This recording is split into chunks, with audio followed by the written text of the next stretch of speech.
کوئی بھی فن ہے، اگر وہ مجموعہ مرکب ہے، یعنی مضاف مضاف الیہ ہے، اس میں موصوف صفت ہے اس میں، تو دونوں کی الگ الگ تعریف کی جائے۔ کبھی ایسا بھی ہوتا ہے کہ کوئی فن یا کوئی علم ہے وہ مجموعہ مرکب نہیں بلکہ مفرد ہے، جیسے نحو ہے، صرف ہے، منطق ہے، تو وہاں جب مجموعہ مرکب نہیں ہے تو ایک کی تعریف کر دیا، کام چل گیا۔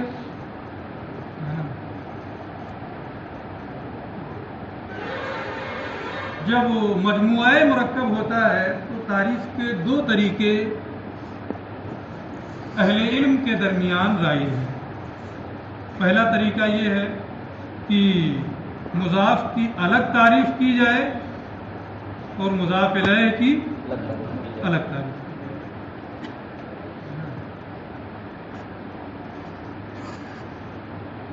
تو یہ طریقہ حد اضافی، تعریف اضافی کے نام سے اس کو موسوم کیا جاتا ہے۔ حد اضافی یا تعریف اضافی، حد کا معنی تعریف، یعنی مضاف اور مضاف الیہ کی الگ الگ تعریف کی جائے، اس کو کیا حد اضافی یا تعریف اضافی۔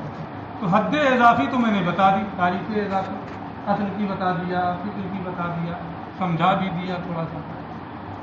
اور ایک تعریف جو اہل علم کے درمیان رائج ہے وہ ہے تعریف لقبی۔ تو کیا کہتے ہیں؟ حد لقبی۔ ایک حد اضافی ہے اور ایک حد لقبی۔ حد لقبی کا معنی یہ ہوتا ہے کہ اب مضاف اور مضاف الیہ کی الگ الگ تعریف نہ کی جائے بلکہ مجموعہ مرکب کی ایک تعریف کر دی جائے۔ یہ لفظ جو ہے اصول فقہ اگرچہ مضاف مضاف الیہ ہے، لیکن عرف میں، عام بول چال میں اب یہ ترکیب اضافی کی حیثیت سے ماخوذ نہیں ہے، بلکہ یہ ایک مفرد کی حیثیت اس نے اختیار کر لی ہے۔ تو اصول فقہ اگرچہ مضاف مضاف الیہ ہے، لیکن بحیثیت فن، بحیثیت علم، یہ ایک لفظ ہے، یہ مفرد ہے۔ ظاہر کے اعتبار سے تو مضاف مضاف الیہ ہے، اس لیے تعریف اضافی کی جاتی ہے، مضاف کی الگ اور مضاف الیہ کی، لیکن حقیقت میں یہ ایک علم کا نام ہے، اس اعتبار سے یہ مفرد ہے، اور مفرد کی مستقل تعریف کی جائے تو اس کو کون سی تعریف کہتے ہیں؟ تعریف لقب۔ تو اصول فقہ مجموعی اعتبار سے تعریف کی جائے، مفرد کی حیثیت سے، ایک فن کی حیثیت سے، ایک علم کی حیثیت سے اس کی کیا تعریف ہے؟ اصول فقہ ایسے قواعد و ضوابط کے جاننے کا نام ہے جن کے ذریعے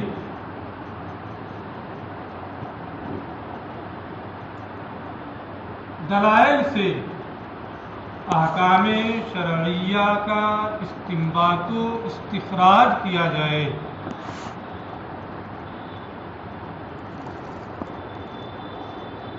ایسے قواعد و، اس میں تعریف نہیں کی ہوگی، اس میں دیکھ لینا تو لوگ اگر ضرورت پڑے گی، میں الگ الگ تعریف کر دیا ہوں، کہیں دیکھا تھا میں نے پڑھی تھی، اس میں دیکھ بھی لینا، اگر بھول جانا تو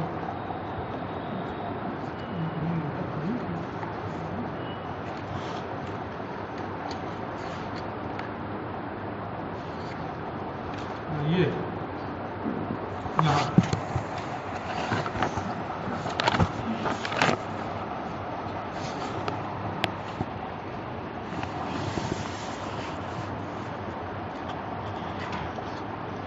یہاں پر یہ سب بتایا گیا، ٹھیک ہے جی۔ اور اصول فقہ کی یہ مجموعی حیثیت سے یہ تعریف ہے. اور اس کا موضوع کیا ہے؟ وہاں موضوع بھی لکھا ہوا ہے کہ اس کا موضوع ادلہ اور احکام. ادلہ اور احکام یہ دونوں اس کے موضوع ہیں.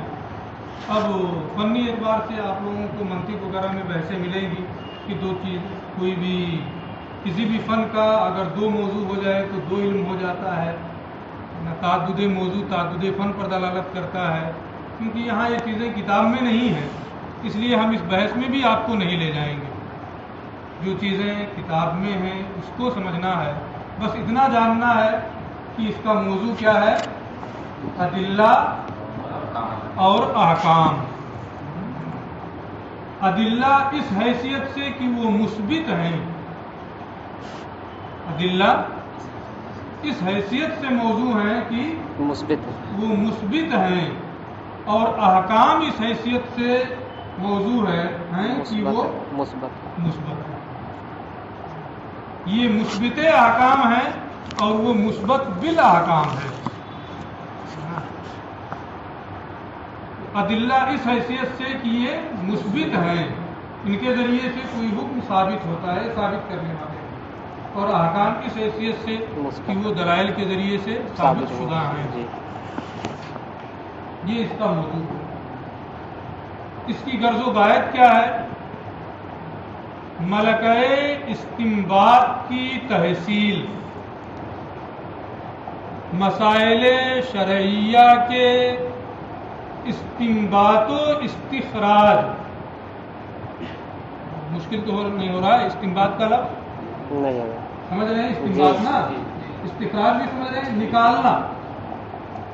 قرآن سے حدیث سے اجماع سے مسائل کو نکالنا، اخذ کرنا. تو مسائل شرعیہ کے استنباط کی تحصیل کا ملکہ، مہارت، یعنی آپ اس طریقے سے اس کو آپ کو پڑھنا ہے کہ جو دلائل شرعیہ ہیں کتاب و سنت اور اجماع اور قیاس، ان کی روشنی میں ان کو آپ سامنے رکھتے ہوئے ان قواعد کے پیش نظر ان کے ذریعے سے آپ حکم شرعی کو نکال سکیں، حکم شرعی کا استنباط و استخراج کر سکیں.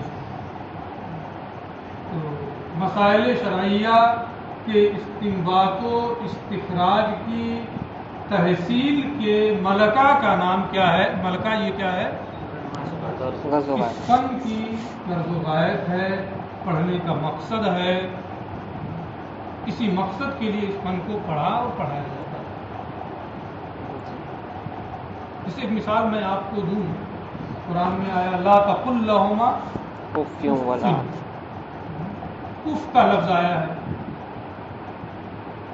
کہ انہیں اف نہ کرو. اف کا مطلب ہوتا ہے کہ بے رخی نہ اختیار.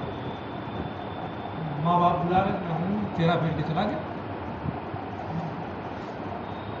اب اس میں یہ تو نہیں آیا ہے کہ مارو نا. آپ اس کو برابر سنتے رہتے اس لیے میں نے ابھی ابتدائی کتابت میں یہی مثال دی. لیکن اس اف میں تمام چیزیں شامل ہیں. ہر وہ چیز جس سے ماں باپ کو تکلیف ہو ان تمام چیزوں سے اس آیت کریمہ میں اللہ رب العزت نے منع فرمایا. تو اب کیسے آپ اس آیت کریمہ سے ان تمام چیزوں کا ایک عام حکم کا استخراج کریں گے کہ آیت کریمہ کا حکم عام ہے، ہر وہ چیز جو ان کی تکلیف کا باعث ہو وہ تمام چیزیں منع ہے، وہ اسی علم کے ذریعے سے منع. تو یہ علم اس کے پڑھنے کا مقصد، اس کی غرض و غایت یہ ہے کہ دلائل شرعیہ سے احکام شرعیہ کے استنباط و استخراج کا انسان کو ملکہ حاصل ہو جائے. یہ تو اصول کی فقہ کی اصول فقہ کی تعریف ہوئی، غرض و غایت ہوئی، موضوع کا بیان ہوا. یہ بنیادی چیزیں ہیں جس کو جاننا ضروری ہے تاکہ اس فن کو آپ پڑھیں تو آپ کر دیں. اور یہ بھی ہے کہ اس طریقے کے قواعد و ضوابط کا اہتمام یہ مسلمانوں کی خصوصیت ہے. اس سے پہلے ایسے قواعد و ضوابط باضابطہ کسی بھی قوم کے درمیان منضبط نہیں تھے کہ باضابطہ اس کو کتابی شکل دے کر کے شائع کیا گیا ہو، پڑھایا جاتا ہو. مختلف لوگوں کے یہاں مختلف چیزیں ملتی ہیں. کسی کے یہاں کوئی چیز تھوڑی سی مل جائے گی، کسی کے یہاں کوئی چیز مل جائے گی، کسی کی کتاب میں کچھ مل جائے گا. لیکن باضابطہ قواعد و ضوابط کو مرتب کیا گیا ہو، اسے فن کی شکل دیا گیا ہو، ایک علم کی حیثیت سے اس کو متعارف کرایا گیا ہو، یہ سب سے پہلا کام یا سب سے پہلے یہ کام مسلمانوں نے کیا. اس سے پہلے کسی قوم میں اس طریقے کا رواج نہیں. تو یہ ہمارے لیے، آپ کے لیے فخر کی بات ہے، سعادت کی بات ہے کہ آج دنیا میں جو اصول مرتب ہو رہے ہیں، قواعد مرتب ہو رہے ہیں، ضوابط بنائے جا رہے ہیں،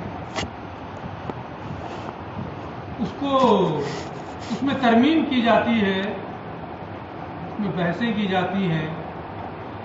ان تمام چیزوں کا چہرہ مسلمانوں کے قواعد بنائے گئے. آپ نے امام اعظم کے بارے میں سنا ہے کہ باضابطہ ان کی مجلسیں شورا ہوتی تھی، بحثیں ہوتی تھی، ترمیم بھی کرتے تھے، متفقہ فیصلہ بھی نوٹ کرتے تھے اور پھر اس سے لوگوں کی رہنمائی کرتے تھے. تو یہ مسلمانوں کی خصوصیت ہے کہ اس فن کی ایجاد اور اس فن کی تدوین اول کا صحرا ان کے سر جاتا ہے. پھر بعد میں دوسری قوموں نے بھی ان کو دیکھ کر کے اس طریقے کا راستہ کیا. اس کے بعد ایک بحث یہ آتی ہے کہ سب سے پہلے مسلمانوں میں اس فن کو کس نے متعارف کرایا. ظاہر سی بات ہے دور رسالت میں اس کی کوئی ضرورت نہیں تھی. صحابہ کرام رسول کریم صلی اللہ علیہ وسلم کی موجودگی میں تمام چیزوں سے بے نیاز تھے. کہیں کوئی ضرورت ہوئی رسول کریم کی بارگاہ میں پہنچ گئے.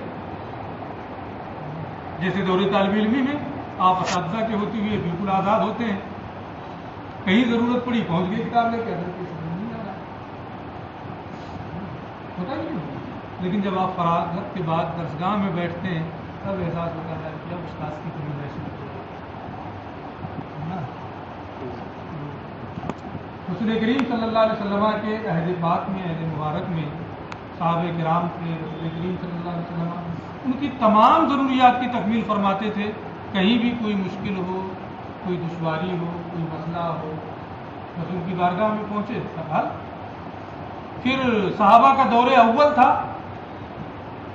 اس دور میں اکابر صحابہ کرام موجود تھے. اس دور میں بھی ضرورت نہیں تھی کہ ان چیزوں کی طرف کوئی خاص توجہ دی جائے اور ان کو مرتب کیا جائے، مدون کیا جائے. امام اعظم ابو حنیفہ رحمۃ اللہ تعالی علیہ تابعی ہیں، صحابہ کرام سے روایتیں بھی کی ہیں، ان کی زیارت بھی کی ہے. جب صحابہ کرام کا دور اخیر آیا، بلکہ تابعین کا دور اول، اس دور میں سب سے پہلے مورخین کی رائے کے مطابق امام اعظم ابو حنیفہ رحمۃ اللہ تعالی علیہ نے اس فن کو مرتب اور مدون کیا. اپنے خاص شاگردوں بالخصوص امام محمد اور امام ابو یوسف کو اس کی تعلیم دی. امام ابو یوسف اور امام محمد رحمہ اللہ کے بارے میں یہاں تک بتایا جاتا ہے کہ ان لوگوں نے باضابطہ اس پر کتابیں بھی لکھی.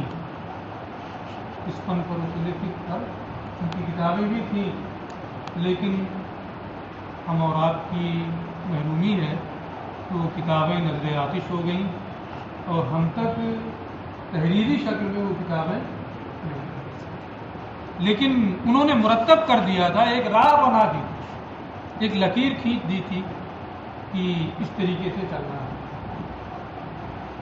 تو محققین کی رائے کے مطابق سب سے پہلے امام اعظم اور ان کے تلامذہ نے یہ کام سر انجام دیا، لیکن جو موجود ہے، جہاں تک ہماری رسائی ہے، آپ کی رسائی ہے، اس فن کے بارے میں جو کتابیں دستیاب ہیں وہ امام شافعی رحمۃ اللہ تعالی علیہ کی پہلی کتاب الرسالہ، باضابطہ انہوں نے بھی، ان لوگوں نے تو باضابطہ لکھا تھا، موجود نہیں ہے، لیکن انہوں نے ایک کتاب الام کے نام سے لکھی ہے امام شافعی نے، اس میں ایک بحث انہوں نے شامل کی ہے جو الرسالہ کے نام سے بعد میں چھپی ہے، اور اس میں اصول فقہ کے قواعد اور اس کے ضوابط کو، چند ضوابط کو امام شافعی رحمۃ اللہ تعالی علیہ نے تفصیل سے بیان کیا۔ تو جو ہمارے پاس موجود ہے اس وقت اصول فقہ کا سرمایہ، اس میں سب سے پہلی اور بنیادی کتاب جو ہے وہ امام شافعی رحمۃ اللہ تعالی علیہ کی الرسالہ۔ ایک چیز اصول فقہ پڑھتے ہوئے یا فقہ پڑھتے ہوئے ایک عام مزاج بن گیا ہے، میں اس کا سخت مخالف ہوں، اس لیے آج ہی میں اس کی وضاحت بھی کر دے رہا ہوں، آپ لوگ بھی اس کی رعایت کریں، میں بھی اس کی رعایت کرتا ہوں، لیکن کیونکہ ایک مزاج بنا ہوا ہے تو کبھی کبھی مجھ سے بھی ہو جائے گا، آپ کو اندازہ ہوگا، میں بھی بتاؤں گا کہ کیا مزاج بنا ہے۔ مزاج یہ بنا ہوا ہے کہ جب اصول فقہ کی عام طور پہ تدریس ہوتی ہے، اسے پڑھایا جاتا ہے، ٹھیک ہے آپ حنفی ہیں، آپ اپنی بات ثابت کیجیے، آپ اپنے مذہب کو ثابت کیجیے دلائل سے، لیکن کبھی ذہن میں یہ نہیں آنا چاہیے یا بحث کرتے وقت یہ انداز نہیں اختیار کرنا چاہیے کہ آپ اپنے آپ کو امام شافعی کا مد مقابل ٹھہرائیں، ہے نا؟ ہوتا ہے اس میں، کیونکہ بحثیں ایسی ہیں کہ پڑھاتے ہوئے یا بحث و تکرار کے وقت میں امام شافعی نے یہ کہا ہے، یہ صحیح نہیں ہے، ہمارا مذہب یہ ہے، یہ صحیح ہے۔ آپ نے پڑھا ہوگا، آپ نے سنا بھی ہوگا، معلوم بھی ہوگا کہ جو ائمہ اربعہ کے مذاہب ہیں، ہم حنفی ہیں تو ہم اپنے مذہب کے بارے میں کیا خیال رکھتے ہیں، کیا رائے ہے ہماری؟ ثواب ہے احتمال خطا کے ساتھ، کوئی بھی مسئلہ ہو کہ یہ درست ہے، جو حنفی مذہب ہے یہ کیا ہے؟ درست ہے، لیکن خطا کا احتمال ہے۔ کیا نام ہے؟ نیا ہے کہ پرانا ہے؟ ہمارا جو دوران درس اس طریقے سے درسگاہ میں نہیں آیا جاتا، ٹھیک ہے؟ کوئی بھی پڑھا رہا ہے، آپ آئیں گے وہ ڈسٹرب ہوگا، 2 منٹ گیا نا، کچھ بتا رہا ہوں، اور میرا یہ اصول ہے کہ کسی کو درسگاہ میں پڑھاتے ہوئے نہیں آنے دیتا، جب میں شروع کر رہا ہوں اس وقت آ جائے، پڑھانے لگا جب تو پھر آنے کی اجازت ہے، میں ڈسٹرب ہوں گا، یہ لوگ ڈسٹرب ہوں گے، میں پتہ نہیں کیا بتا رہا ہوں، کہ ڈسٹرب ہو جاؤں گا، ادھر کا ادھر ہو جائے گا، تو یہ خیال رکھنا، اگر یہاں گھنٹی پڑے تو جب میں پڑھا رہا ہوں، بتا رہا ہوں تو بیچ میں نہیں آنا ہے، شروع میں آ جاؤ، تم بیٹھے رہو، کیا کرنا؟ تو میں یہ کہہ رہا تھا اپنے مذہب کے بارے میں آدمی کیا خیال، ہم یہ مسلمہ اصول ہے، یہ مسلمات میں سے ہے جو میں بتا رہا ہوں کہ کوئی بھی مسئلہ ہو، اگر ائمہ کا اختلاف ہے، امام اعظم کا، امام شافعی کا، امام مالک کا، پڑھتے ہیں، قدوری میں پڑھا، نور میں پڑھا، اختلاف ہے، تو آپ فقہا کے بارے میں تو یہ پڑھتے ہیں کہ احتمال خطا کے ساتھ ان کی بات ہے نا، لیکن جب اختلاف ہو جائے تو اپنے مذہب کے بارے میں آپ کیا رائے رکھیں گے؟ یہی درست ہے احتمال خطا کے ساتھ، غلطی کا احتمال ہے نا، اور دوسرے کے بارے میں آپ کی کیا رائے ہوگی؟ یہ بھی صحیح ہے، صحیح نہیں ہے، احتمال ثواب کے ساتھ، درست ہونے کا احتمال ہے لیکن یہ درست، تو اپنے مذہب کے بارے میں جو اس لیے کہ اس پر آپ کو عمل کرنا ہے. حنفی ہے تو حنفی جو مذہب مسائل ہے اس پر عمل کرے گا نا. تو کس اعتبار سے کہ غلطی کا احتمال ہے نہیں, درست ہے اس اعتبار سے عمل کرے گا. لیکن مجتہد کا اجتہاد ہے, احتمال خطا اس میں ہے. لیکن دوسرے کے بارے میں خطا ہے احتمال ثواب کے ساتھ, اسی لیے ہم عمل نہیں کر رہے نا. اگر درست ہوتا تو ہم اس پر عمل کرتے نا. عمل نہیں کر رہے ہیں کیوں؟ اس لیے کہ خطا ہے, درست ہونے کا بھی احتمال ہے. جی تو اپنے مذہب کے بارے میں یہ ہوتا ہے کہ ثواب ہے احتمال خطا کے ساتھ. دوسرے کے مذہب کے بارے میں کیا ہوتا ہے؟ خطا ہے احتمال ثواب احتمال ثواب کے ساتھ.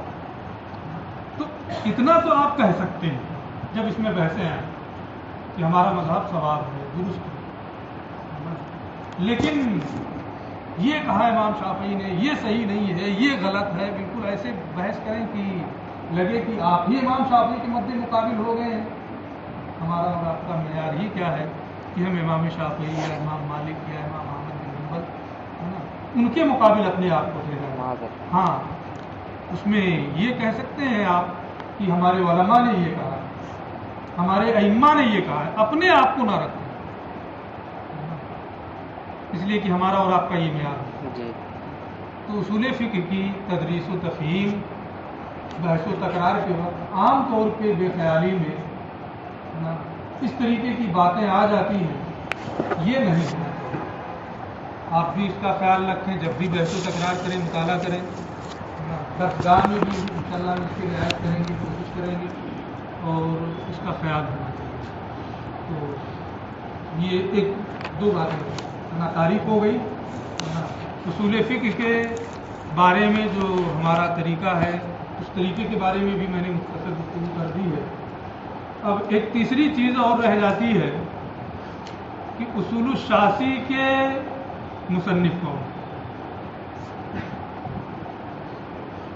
تو کتاب کے اوپر تو لکھا ہوا ہے کہ شیخ نظام الدین شاسی رحمۃ اللہ تعالی علیہ نا اس کتاب کے مصنف. لیکن صحیح بات یہ ہے کہ اس کتاب کے مصنف کا نام معلوم ہے. بات پوری ہو جائے گی. نام تو اس میں لکھ دیا گیا ہے کہ ایک قول یہ ہے کہ یہ اس کے مصنف, ایک قول یہ ہے کہ شیخ اسحاق اس کے مصنف ہیں. اس میں پوری نام لکھا تھا ہے نا, ہمارے ایسا ہے. تو شیخ اسحاق کی اس کتاب کی بات کر رہا ہوں, اس میں نہیں کیا ہو سکتا ہے, میں نے دیکھا نہیں.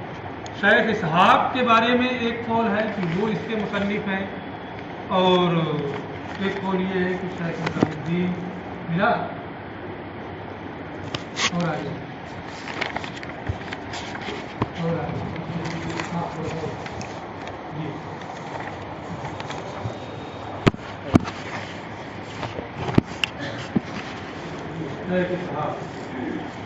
اسحاق بن ابراہیم صفحہ بتا دیں, صفحہ 9. ایک قول یہ ہے کہ شیخ اسحاق بن ابراہیم اس کے مصنف ہیں, اور ایک قول یہ ہے کہ شیخ نظام الدین رحمہ اللہ. دونوں کے بارے میں یہ وجہ یہ ہے کہ یہ اختلاف اس بنیاد پر ہوا کہ انہوں نے نام نہیں لکھا کہیں کہ اس کا مصنف ہے. جو مصنف ہے کہیں نام اپنا نہیں لکھا. تو جب کہیں نام نہیں لکھا ہے, ظاہر سی بات ہے لوگ اندازہ ہی کریں گے انہوں نے لکھا ہوگا, انہوں نے لکھا ہوگا. جی اس دور کے, جس دور میں یہ کتاب لکھی گئی ہے, جو لوگ اس فن کے مانے جانے لوگ تھے, معتبر لوگ تھے, ان میں سے ان دو لوگوں کے بارے میں محققین کی رائے یہ ہے کہ شیخ اسحاق بن ابراہیم یا شیخ نظام الدین, ان دونوں میں سے کسی ایک نے یہ کتاب لکھی ہے. یہاں کے محققین کے بارے میں یہ ہوا کیونکہ پرانی کتاب جو یہاں سے شائع ہوتی ہے اس میں شیخ نظام الدین ہی کا نام ہے, اس لیے شیخ نظام الدین کا نام لکھ دیا گیا ہے